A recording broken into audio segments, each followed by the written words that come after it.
ジェペイラジオへようこそ。この番組はジェペイプラスの活動やまたヨーロッパに住むメンバーたちがそれぞれの拠点で現地生活のリアルを語り合う番組です。現在のメンバーはエストニアで起業し、その後もクロアチア、スロベニアへと移住、ノマドライフを謳歌するジェペイプラス代表マリア、そしてエストニアの大学院を卒業後、同じく現地で起業しフリーランスとしてエストニアに住むジェペイプラスメンバーユウキ、また日本で看護師としてのキャリアを中断し、エストニアへゲームデザイナーとして社会人留学後キャリアチェンジを果たして現在もエストニアに住むジェペイプラスメンバーアケミ、この3人でお送りしています。ジェペイの社長の、ローアさんがついにね、スロベニアに上陸したということですので、それについて感想、意気込みなどを聞いていきたいと思っております。1週間ぐらい経ちました。はい、了解です。じゃあ最初は、ヨーロッパはエストニア、クロアチアと、ロアさん来たんですけど、今回なぜスロベニアにしたのか聞いてもいいですか？なんかあとスロベニアどんな国なのかとか。そうですね、スロベニア、なんかクロアチアに行った時に、スロベニアってクロアチアの北、若干隣の国で、オーストリアと挟まれた国なんですけれども、なんかね、やたらみんなが、リュブリャナの、スロベニアの人ですね。スロベニアの人で、リュブリャナのことをやたらすごい綺麗な街だとか、なんかめっちゃいいとか、なんかやたら褒めちぎるんですよ。この数少ない私のクロアチア人との交流の中で、スロベニアなんか行ってきたとか、旅行行ってきたとか、なんか、とにかく自然が綺麗とか、街も綺麗だし、なんかとにかくいいみたいな感じでめっちゃ褒めるんで、なんかそんなにクロアチア人がね、褒めるんやったらと思って、クロアチアから帰るときに、一回行ってみたっていうぐらいに、ちょうど遊びに来てた親も一緒に。そしたら、確かに実際、なんかすごい、なんかザグレブよりもちょっと足りんより、なんかこじんまりとしてて、実際にめっちゃ街並み綺麗で、で、なんか、アルプスの山がある国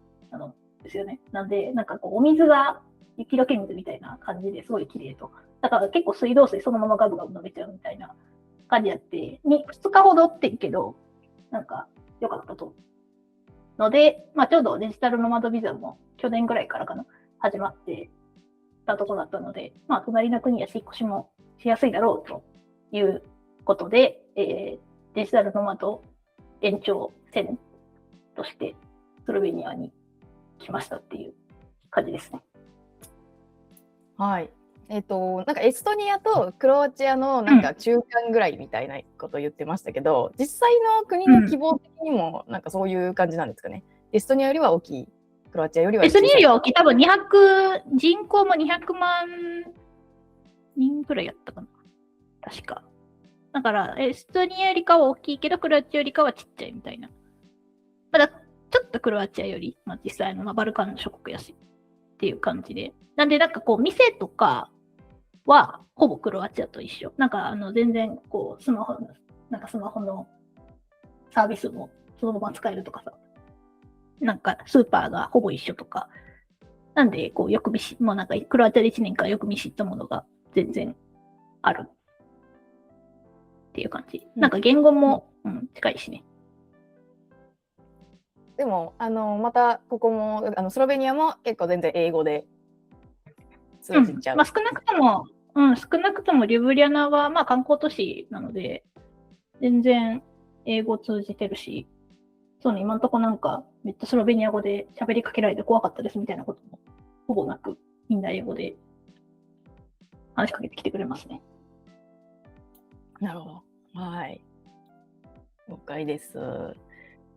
じゃあ、日本からは1週間前来たってことなんですけど、日本からはどれくらいでしたか？あと今回どうやって、飛行機は飛行機だと思うんですけど、今回はどうやって来ましたか？今回は、中華のチャイナエアラインで、どこやったっけ？北京行って、北京から一回オーストリアの、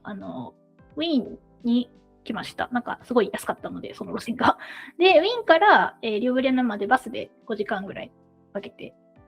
っていう、なんか結構すごいロングジャーニーやったんですけど、なんで、まず北京行って、北京からウィーンまでがだいたい10時間ちょいぐらい。で、そこから、空港でまた5、6時間ちょっと待って、また5時間ぐらいかけてリュブリャナに来るっていう感じの。なんか北京でも結構待ったので、まあ、丸2日間ぐらいかけて、えっちらおっちら来ました。やっぱり時間はさすがになかなかまあかかる、まあもちろんお金出せばもっと普通に来れると思うんですけど、まあ安かったっていうのと、あと、なんかまあ詰め込むよりかは、なんか空港で、今回、この空港のラウンジパスをついに導入してですね。だからラウンジでちょっとゆっくりしつつ、仕事もしつつみたいな感じで、ちょっと若干あえて余白多めで組んだので、まあ、それでもめちゃくちゃ疲れましたね。はい。はい。なんか、これは言ってもいいのか分かんないけど、実際、ここは皆さん気になると思うんですけど、実際おいくら万円ぐらいで。まあ、そのバスとか結局中でやってることとか、なんかもろもろ合わせたらそれは行くと思うけど、飛行機でだけやったら6万ちょいとかやったんじゃんかな、確か。飛行機。まあ、バスはそんなには高くないですよね。バスはまあ普通に数十ユーロとかやった全然。なので、まあ、皆さん気になるのは、現在やっぱりヨーロッパ行く、日本からヨーロッパに行くってなった時の。だから、まあ、チャイナ系で、中華系で、まあ、片道やったら、8万、7万切るとか、そのくらいでも全然あると思う。多分、往復で10万とかじゃないかな。安い。なんかすごい安いチケットをしたら。いや、もう安くても10万は今はもう。往復やったら行くんちゃうかな、やっぱり。加減ですかね。多分行くんちゃうかな。まあ、日付とかね、私みたいに組み合わせとか、まあ、あえてダイレクトに行かんとこ、その辺の都市を、なんか近い空港を探してとか、そういうことしてたらもうなんか安く行けると思うけど。工夫によって、まあ、6ぐらいに抑えてぐらい。で、そう、それのせいで、まあ、それのせいじゃないけど、まあ、それも含めて、だから7月とかに入ると、どうしてもサマーバケーションのシーズンに入ってきて、結構ちょっと高くなってきてたので、6月中に帰ろうダメは、ヨーロッパ行こうと思って、チケット取って、そしたら余分の1週間でヨーロッパのヒートウェーブにドハマりして、なんか暑い夏の日本が嫌やから逃げてきたのに、ど暑いっていう1週間を今過ごしておりますって感じです、ね。でも今は6月も一応夏のシーズンではあるんですかね。それともオフに入る？まだ安かった。じゃあ今なんか徐々に夏に向けて上がっていってるみたいな感じだったはず確か。まだ6月ならまだ生きる。そうって思って取ったんですけど、暑いです。ヒートウェーブという自然のっていうね。じゃあ6、7万円で2日っていう感じですかね。まあもうちょっと普通に来た方がいいと思う。ちょっと大変でしたか、やっぱり。ちょっと大変やなんかまあ仕事があったらさ、なんか下手にオフラインが続くよりかは、ちょっと、ちまちまメールチェックとかした方が、ノマドならでは。衝撃が少ないからみたいなさ。ノマドワーカーならではのお悩みですね。大事なティップスですね。聞いてる方もノマドをやりたい方が多いと思うので、ノマドティップス。多めに取った方が。でも今回ちょっとボタンやったのが、やっぱり中国の、VPN あるからいけるやろと思ったら、中国の空港の Wi-Fi が弱いわでですね、VPN すると全く通じなくなるみたいな。インターネット自体の。インターネット自体がね。そうあったので、なんかその辺を工夫し特に Google 系とかをね、使ってる人たちは、工夫しながらいかんと、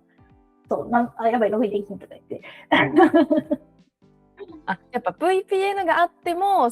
禁止されてるサービスに関して、やっぱなんか、アクセスが悪いみたいな感じ。いや、アクセスはできるけど、VPN がブチブチ、接続が弱くて切れちゃうので、なんか少なくとも私のだけは切れちゃったので、なんか全然、うまく開けないとか、なんか読み込み始めたと思ったらくるくる回るとか、あと、なんか最近は世界的になんていうの、なんかログインのチェックが厳しくなってるっていうか、変な国からログインされてたら、もう一回追加認証を求められて、もたもたしてる間にまた空港の Wi-Fi が弱くなってくるとか、なんかそういうのが、あって、あと VPN 使ってアクセスすると、めっちゃブロックされるとか、あったので、ちょっと快適とは言い難かったですね。なるほど。なので、ちょっと中華乗り換えの時はそこだけ気をつけるみたいな。でも圧倒的に中華系が安い、今、ヨーロッパくらい。やっぱ、メリットとデメリットがあるということですね。そうですね。一番いいのはお金をたっぷり稼いで、優雅に来ること。20万ぐらいですれば快適に来れるってこと。じゃあ次は、まだね、実際来て1週間だと思うんですけど、スロベニアの、ファーストインプレッション、ね、ちょっと、もうまだもしあったら聞かせてほしいです。はい。そう、さっきも言ったようにちょっとヒートウェーブが来てるので、暑いっていうのが一番なんですけど、ホテルがね、エアコンがないんですよ、部屋に。だから多分基本的にはスロベニアそんなに暑い国ではなく、なんか今までもこうちょいちょい日本にいるときに気温チェックしてても、まあ、30度、日中に30度いって、こう、朝晩とかは結構10度台まで下がるみたいな感じのとこやったから、大丈夫だろうと思ってたんですけど、ちょっとこの1週間のヒートウェーブはさすがに度暑くてですね、日中も36度とかいくし、夜になっても25、6度まで残ってるとか、なんかそんな感じなんで、もうなんか、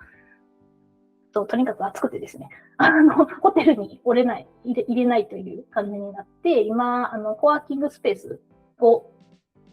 借りてというかメンバーになって、そこから仕事とかしてるんですけど、ここはクーラー効いてるから、なんかもう朝早くこの日が昇りきる前に行って、日が落ちてくる頃に帰ってくるんですが、もう夏やから9時10時とかになっちゃって、お店も閉まってしまうみたいな感じになって、ちょっと思ったような感じではないんですけれども、この水曜日、今週ぐらいから多分ね、降ってから少し落ち着いてきて、またもう少し快適になるんじゃないかと思うんですが、まあ気温はなんか、今はちょっとイレギュラーだけど、一応そんな感じ。で、そうね、週末、ちょっとなんか最初の2日間ぐらいはもう疲れすぎて、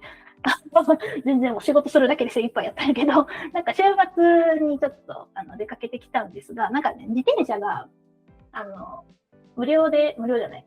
なんかレンタサイクルみたいなのが、サービスがちょいちょいあって、で、なんか私が登録したサービスは、なんか年間3ユーロのサブスクリプション代払ったら、なんか60分以内は無料で乗り放題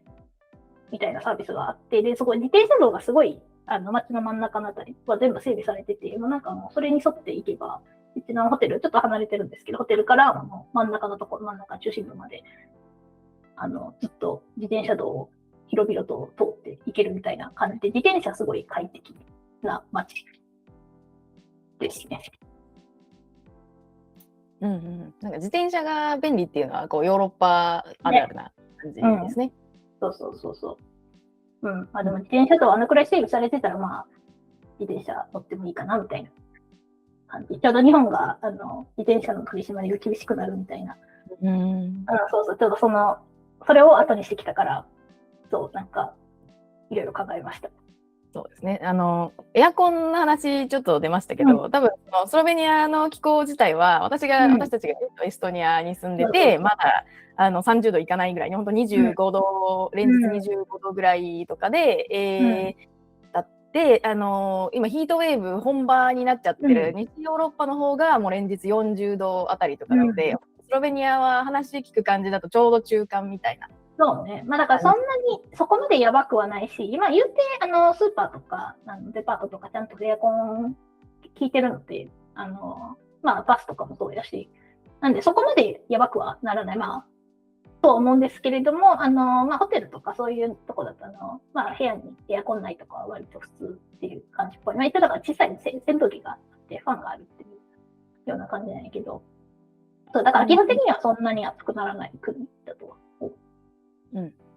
なんかそうエアコン事情が結構日本だともうエアコンって今は、まあ、ちょっと北海道ですらでも多分最近は結構、エアコンが一般的になってきてるので、なんかそれと比べるとやっぱりヨーロッパまだエアコンなかなかついてないっていうところをよく今ちょうどニュースとかで、ね、見た感じはやっぱり日本ほどではないなというのはありますか？そうですね。日本ほどではないと思う、全然。そうですね。ホテルとかだと日本はまあやっぱりいやどんなに安いホテルでもついてないかな、ある程度は。だって日本でクーラーなしで夏過ごせないでしょ、多分。もう無理でしょ。もう命の危険まで。じゃあやっぱりちょっとそこら辺はまだそうコワーキングスペースみたいなところだとあるけど、まだそういう個人のまあ家とかもちょっとまだわからない。個人の家とか部屋になるとね、だから全体はあるけど、個別の部屋まではないみたいな。そこがやっぱり注意ポイントではあるのかな、まあ日本人的には。まあ、こんなヒートウェーブ、そんなそうそう長くは、まあ、続かんと思うんやけど、続かんと信じて。現状そんな感じまあ、なの。現状そんな感じ。じゃあぜひ滞在に向けて今年とりあえず1年の予定ですか？まだちょっとビザをアプライしてないので、ですけど、まあ、ビザが取れたら最長1年。はい、じゃあ1年で今年っていうか、滞在1年、スロベニアで、まあ、意気込み、やりたいこととか、目標、まあ、抱負的なものをよろしくお願いします。そうね、ちょっとクロアチアの1年は、まあ、長年住んだエストニアから切り出されてですね、新しい生活を始めるのにちょっと大変だったみたいなところがあって、なかなか今までやってたイベントに出るとか、なんか創作活動するみたいなところがちょっとおろそかになってしまったので、もうスロベニアはなんか、まあ言うてクロアチアのちょっと延長じゃないけど、まあご近所さんなので、なんかそこまで生活の手直しとかそういうことは必要なそうな感じなので、まあ早々に落ち着けてです。腰を落ち着けてですね。今年こそは、ちょっと、新刊を出したいと思いますっていうのと、あと、まあ、ちょっとなんか日本に帰った時に、バルカン諸国についてちょっと詳しい人に話を聞いたりもしたので、まあ、ちょっとその辺の興味も出てきたので、ちょっとスロベニア語を少し、せっかくなのでチャレンジしてみようかなと思ってます。いきなり同人誌書くぜっていうね。そう。今年こそは出すけど。今年こそは出す。言語やろうの前にまずそれが出てくるところがさすが。スロベニア、さっきにスロベニアのイベントとか探してたから。ありましたか？何か。12月にね、あります。冬のやつ。なんかね、なんかリュブリアのジャパンデーっていうのが、ちょうど私が来る前に6月に毎年やってたらしくて、日本文化の日みたいなやつが毎年6月にやってて、私がちょっと来る前やったので、それは行けなかったんですけど、あともう一個がなんか4月にもそういうアニメ系のコンベンションがあったらしい。で、なんか意外にありそう。そこでなんかできるように頑張りたいと思います。なんかスロベニア的なものを出すの。スロベニア的なものは出してるかどうかよくわからんけど。同人誌でも出すなら、何ですか、ネタは何かあるんですか、今年？いや、実は今年全然アニメ見れてなくてですね。ちょっと同時期のバイコマンはないのでね、なんか作らんかったんで。本を書こうっていう気持ちだけが先に存在してる。気持ちだけが、本を書くぞっていう気持ちだけ。何がじゃなくて、何がじゃなくて、締め切りを先に決定するっていう。これが同時にやろうなんですね。いや、ジェペイも出張できていいんですよ。同人誌、なぜかエストニアの同人誌持ってくるみたいな。いつものパターンで。もうまあ、リュブリアなら、まあ、行きやすいのかな、比較的。何を持って行きやすいかによるけど。あるかな、直行便。いやー、他人リュブリアのとかマイナープラスマイナーみたいな。マイナーとマイナーかけてもマイナーにかならんのみたいな。今回一回ザグレブとか行くんじゃん、やっぱ。あ、そっか。ザグレブから電車ですか。まあ、電車でもいいし、バスでもいいし。まあ、ザグレブもついでに回ってもいいと。確かにザグレブも行ったことないんでね。そう。ちょっとね。あんまりね、レポしてくれてないですし、1回ぐらい。言うちゃ悪いけど、あんまりなもなかった。ことで残られるけど。あまりその悔しさがね、なかったら。ほんまになんかなんか住宅地やったし、住んでたところも、なんかすごい、生活自体がすごい良かったんですけど、なんか、落ち着いてね、腰を据えてみたいな。すごい生活のクオリティは良かったんやけど、なんかクロアチアっぽいことしたかって言われるとちょっと思って。それと比べるとどうですか、リュブリアナは。リュブリアナは、いわゆるオールドタウンのところも、なんかそんなにタリンみたいに、バチバチにオールドタウンって感じではなく、まあなんか綺麗な街並みの綺麗な、一角やねぐらいの感じで、そこまで、まあもちろん教会とか広場とかそういうのは、とかお城とかもあるから、まあでもまあザグレブよりかは首都っぽいというか観光地っぽい。けど、なんかこう、リュブリャナの観光のやつとか見たら、まああと鍾乳洞とかさ、なんかあともうちょっと自然とか、なんかちょっと首都からもう一個、あとは外れて、自然を楽しみましょうみたいな、綺麗な自然が楽しみますみたいな感じなので、まあリュブリャナはリュブリャナでこう、一つ観光地。だけど、あとはこう、ちょっと街を離れていくみたいな感じの、なんか構成になってるっぽい。ただ、ザグレブよりかは観光地。だけど、タリンオールドタウンほどのバチバチの観光地ではないっていう。ほんまにちょっとその間。本当に中間っていう、いろんなことが本当に。そんな感じですね。まあ、ちょっとリュブリャナ城とかまだ行ってないから、もしかしたらバチバチに観光地かもしれないんだけど、その辺とか行くと。はい、なるほど。いや、楽しみですね。私たちもやっぱり1回ぐらい、ね、また出張で行きたいと思いますけど、はい、じゃあ今日ありがとうございました。はい。皆さんもこれを聞いて、なんか私もどっか行きたいなってなったんじゃないでしょうか。なるかもうなるんじゃんこれね。なるかまあいろんなところに行けるの。いろんな国行ってみたいなっていう、なんかそういう比較できるっていうのは結構ね、いいでレアというか、やっぱり海外行くってなってもなかなかやっぱり一つの国で終わってしまうっていう人はすごく多くて、だからそこを比較していけるっていうのがやっぱりそのノマドするっていうのがまあ良さじゃないですかね。確かにね。じゃあ、お待ちしてます。はい。はい。その良さを発信してください。頑張ります。はい。じゃあ、はい。ロア社長、ありがとうございました。ありがとうございました。今回もジェペイラジオをお聞きいただきありがとうございました。海外経験者の視聴者様からの体験談、またこれから海外へ行ってみたい方の疑問や質問、こんなテーマで話してほしいというリクエストなど、概要欄のお便りボックスよりぜひお寄せください。番組のほか、各種 SNS のフォローも一緒によろしくお願いいたします。次回もお楽しみに。ジェペイラジオでした。